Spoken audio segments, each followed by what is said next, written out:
Hello there my fellow holotable heroes and welcome to another Datacron video. First of all, apologies for being a bit late with my usual Datacron farming list video, but just when the update hit and we got the Datacron info, I was traveling, I was on the road for a few days, and then guess what? Brand new Conquest volume happened. So as you've probably seen, for the past week I've been busy trying to stay on top of the Conquest guide. I was actually a bit later releasing them than usual again. I have lots going on in my life at the moment, so I'm just trying to do my best, to keep releasing these videos.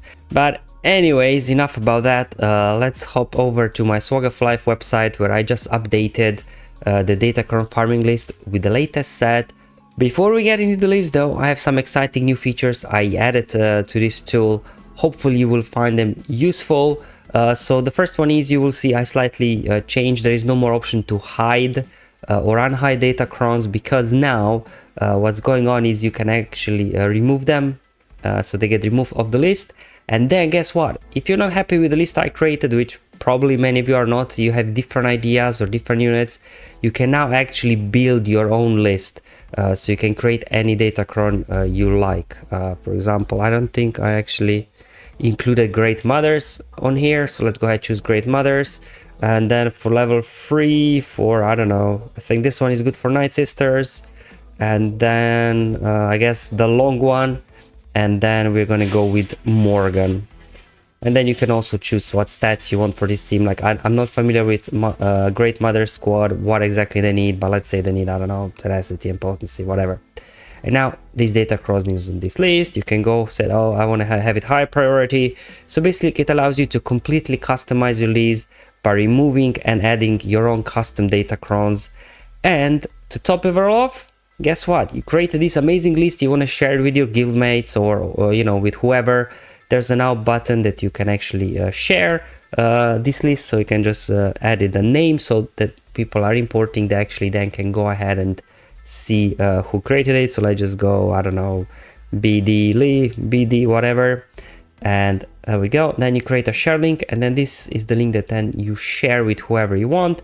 And once they open it, they will see the list name you created, for which set it is, when it was created on. They can go ahead and review it. They can just view it if they like, or they can actually import it to their browser. Again, they can choose their own name, whatever they like. Let's just call it alt. And then they import it, and now this has been imported to their browser, and now they can go ahead and make the slight adjustments if they want, remove, hide, add new ones to the list.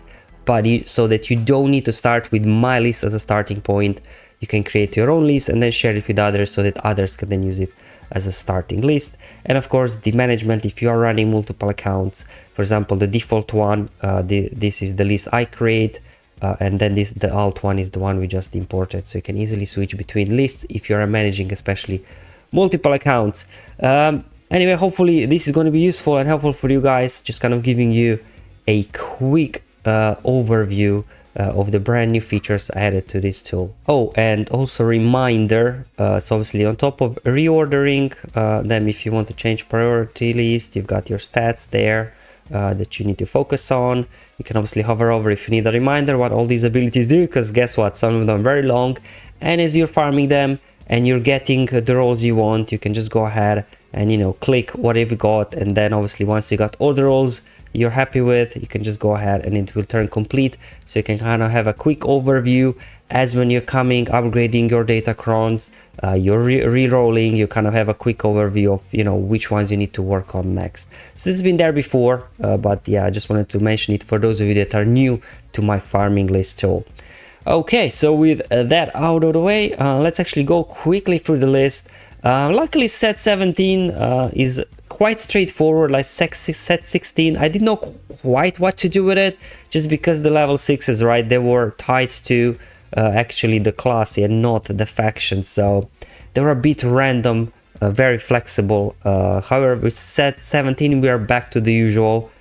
So obviously we do have the Jedi one again. Imperial Remnants, I believe, is the first time. The Return of the Night Sisters, Kron, and as well, is it the first time we're having Rogue One, I believe.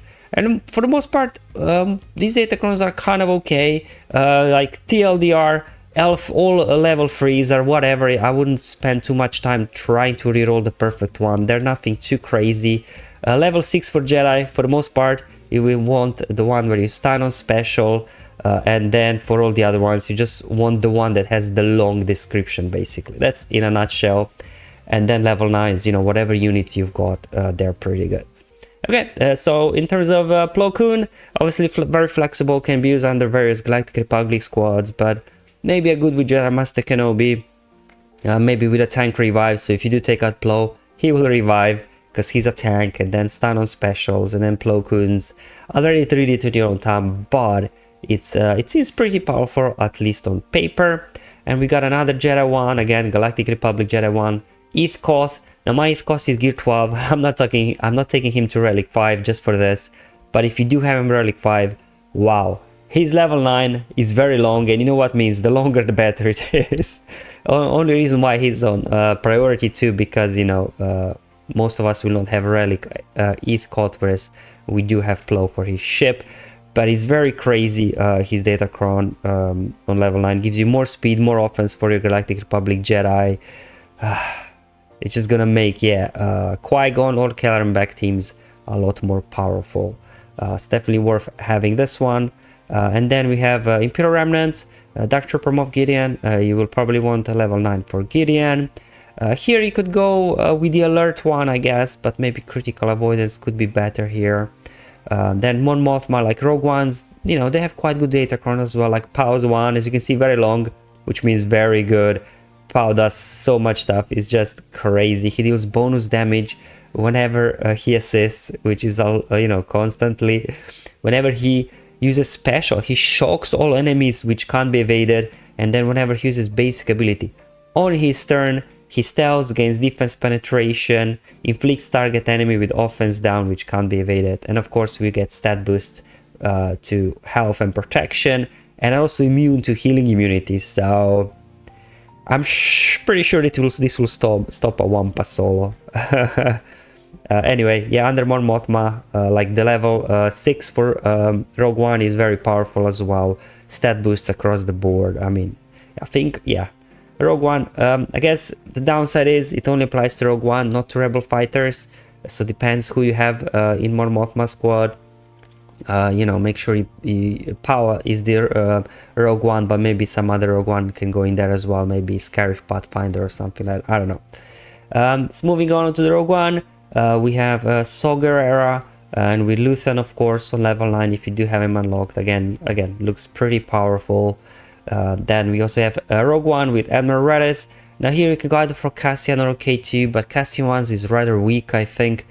So you definitely want to go for K2 if you can, because whenever K2 loses taunt, you remove 50% turn meter from all enemies. Pretty powerful, I would say. And yeah, we get again the stat boost for Rogue Ones. It's going to be very nice. Then just a few like Jedi ones, like Jedi Master Luke, no level 9s for whatever level 9s, to be honest. Just having stun on special is nice. Same for John Skywalker. It might be able to kind of slow down a little bit CLS, potentially, I don't know. And then for Starkiller, maybe, you know, we do have one Jedi in there. I don't know, maybe if you use Plo Koon, actually could be very nice with Plo Koon's level 9. Otherwise, maybe we often use Old Man in there, so you get a tank revive for Old Man on level 3 and then stun on specials. You know, nothing too crazy, but might as well get a Jedi one for a Starkiller team. And Night Sisters Datacrons, I don't know, like, of course, the Great Mother ones is amazing, but that one can only be earned through the marquee event, right? So by the time most of us will have actually Great Mother at Relic, this Datacron set will expire or will just be a month left.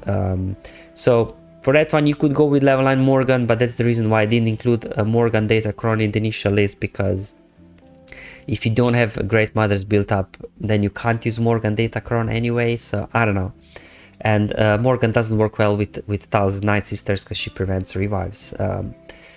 So actually level 6 is really the key one for Night Sisters, so that's the long one. It does a lot of stuff here.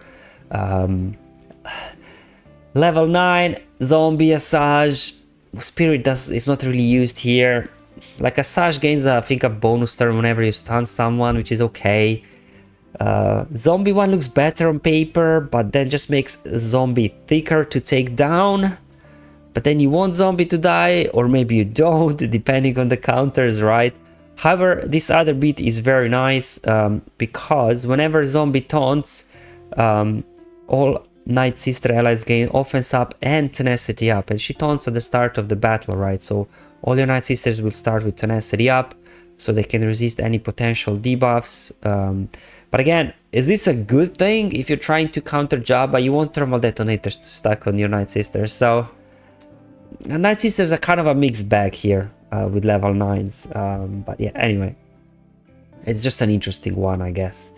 And then for Lord Vader, you could go with Stormtrooper. I mean, it's by no means a must, but I guess it's a nice one to have whenever Stormtrooper loses taunt, remove 50% emitter from all enemies. Yeah, and all the other ones are whatever. I doubt this would stop though Bo-Katan Mandalore defeating Lord Vader. So maybe not putting too much effort in your Vader Crown. I don't know. I just put it there because it could be nice to have. Then we have General Veers, Imperial Remnants. So Dark Trooper, you could, if you use Dark Trooper with Veers, he's an Imperial Remnant, the only probably Imperial Remnant on this squad. So he's got, I guess, a funny level 9, because whenever he critically hits, he gains critical damage, defense, penetration, and offense, but only his AoE crits.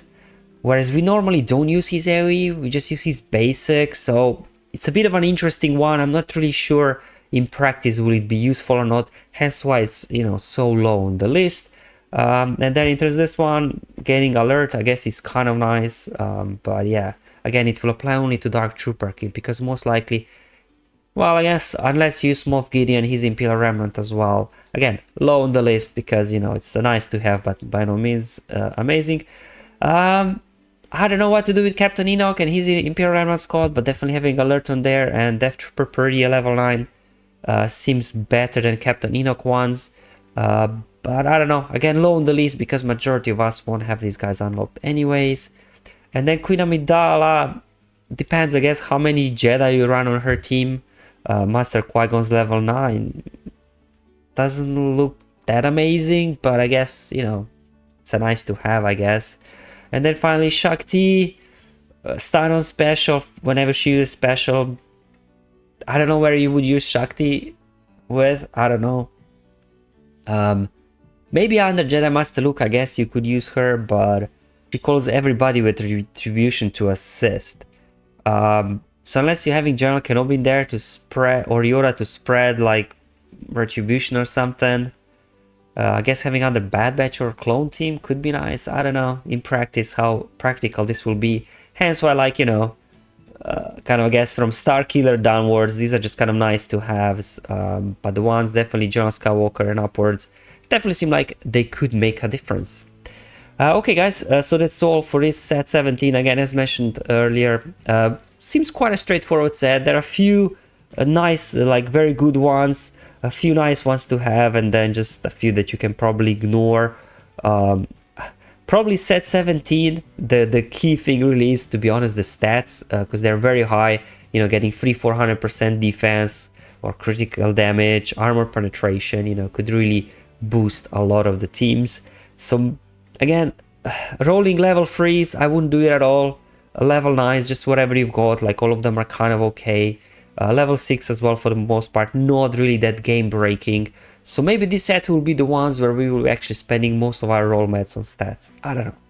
We'll have to wait and see, I guess, how things go. Alright guys, thank you for watching again. Apologies for being a bit late with this video, but that's just, you know, life happens sometimes. Hopefully I'll see you in the next one, but until then, have fun, enjoy your life, and may the RNG be with you, my friends.